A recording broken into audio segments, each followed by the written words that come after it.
I've been an over-the-road trucker for more than 20 years. I've seen just about everything you can imagine that can happen on a highway in New York, at a truck stop in Arkansas, or at a remote motel in the middle of nowhere, Nebraska. I've done my fair share of overnight runs through Arizona desert landscapes and treacherous snow-covered mountain roads in Colorado. I've been the first on the scene of fatal car wrecks and tornado disasters.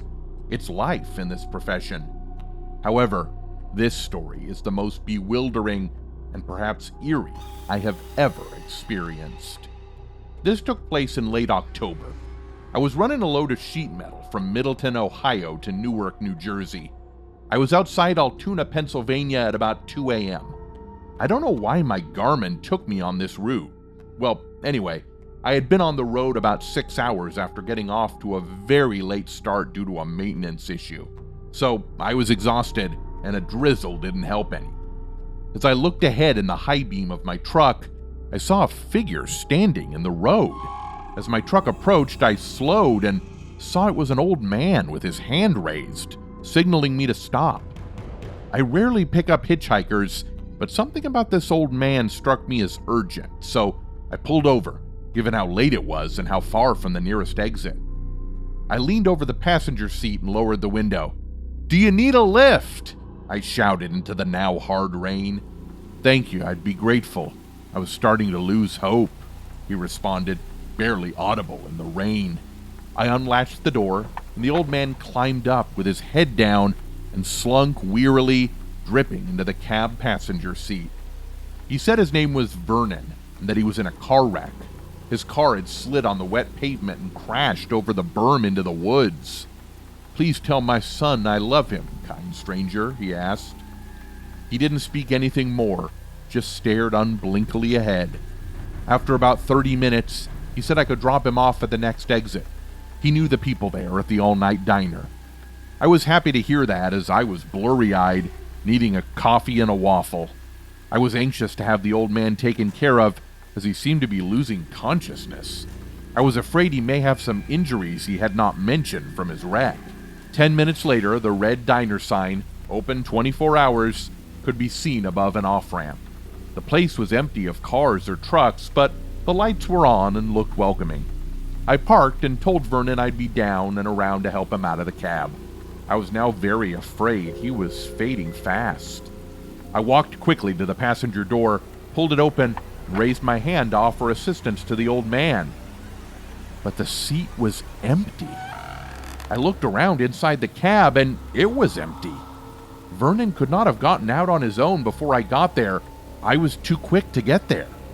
So I went into the diner and took a stool at the counter, inquiring to the cook at the griddle, "Had an old man just come in?"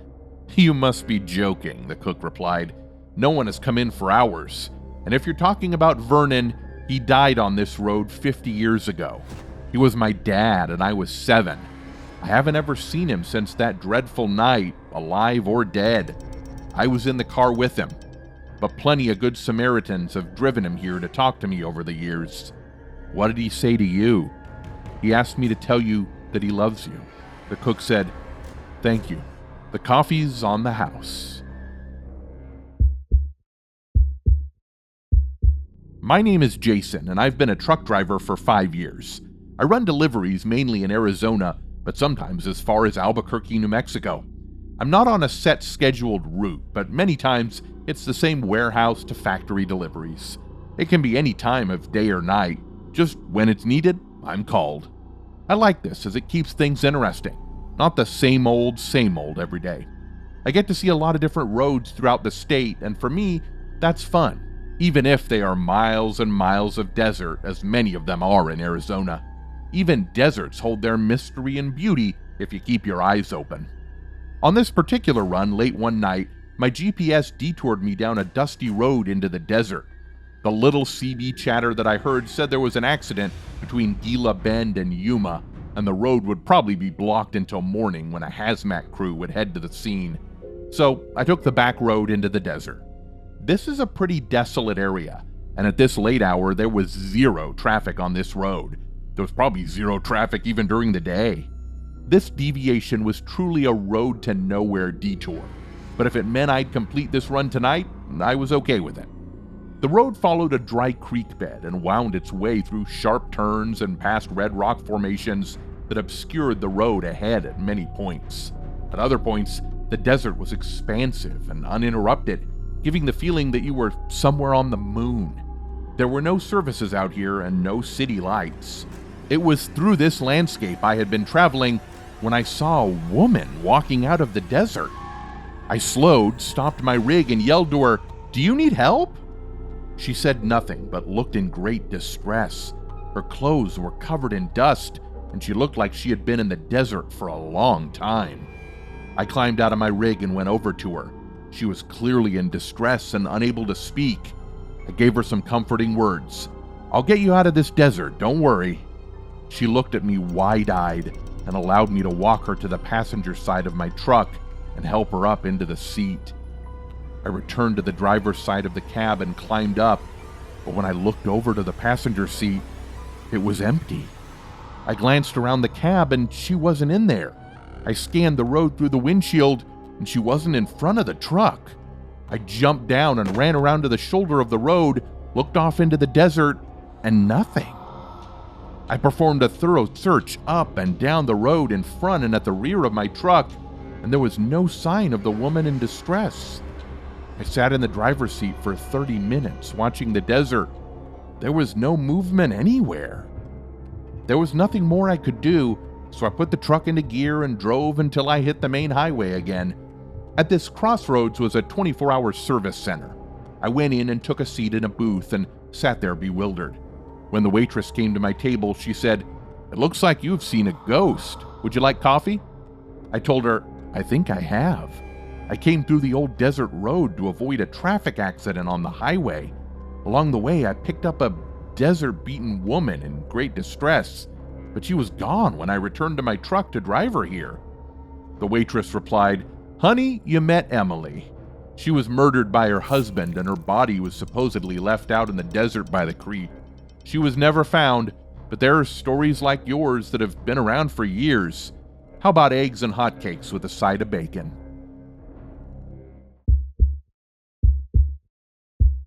The interstate highways are like veins that stretch across America. They wind through forests, mountains, deserts, and cities. They are America's lifeline of commerce, and truckers often carry goods through desolate stretches of land and in the dead of night. The road can be a strange and terrifying place, and truckers' tales make even the bravest soul think twice before venturing out after dark. Although rare, these events do occur. This is my story of such a night. I've been a trucker since being honorably discharged from the U.S. Army. I consider myself strong and disciplined and not given to irrational thinking.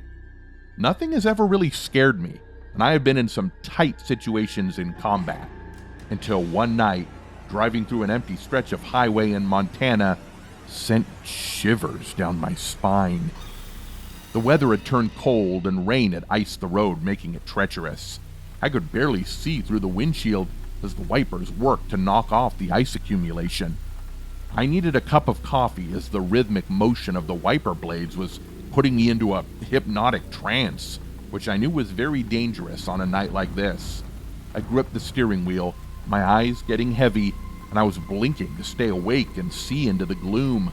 I kept my speed low as I could feel the ice build up on the road and knew the danger it presented. In this state of hypnotic exhaustion, I saw a figure standing on the side of the road. At first, I thought it was someone who had run off the road in the bad weather, but as I got closer and my headlights lit the figure, I could see that it was entirely unusual. This figure was unnaturally tall with an extended neck. Its arms were abnormally thin and bony. Its skin was the color of an eggplant, dark purple and blue. Nearly invisible in the night storm, it absorbed the truck's high beams and was seen more as a shadow than a figure. It appeared to have large eyes, or at least space where eyes should have been. Its eyes were black, unreflecting orbs the size of softballs, without eyelids. It seemed to glare directly into my soul. My heart stopped dead in my chest for a full minute. uncomprehending why this creature was holding me in its unblinking grasp. I froze, unable to move. I had to force my hand to reach for my cell phone to video whatever this was. But as I picked up my cell phone, the creature disappeared. One moment it was looking straight at me, and the next, it was gone. Was this a hallucination brought on by fatigue? I shook my head, trying to clear my brain and understand what I had just witnessed. I couldn't lose self-control on a night like this, miles from the closest service center. I put the truck back in gear and pushed the throttle, jarring the rig back to life. Subscribe.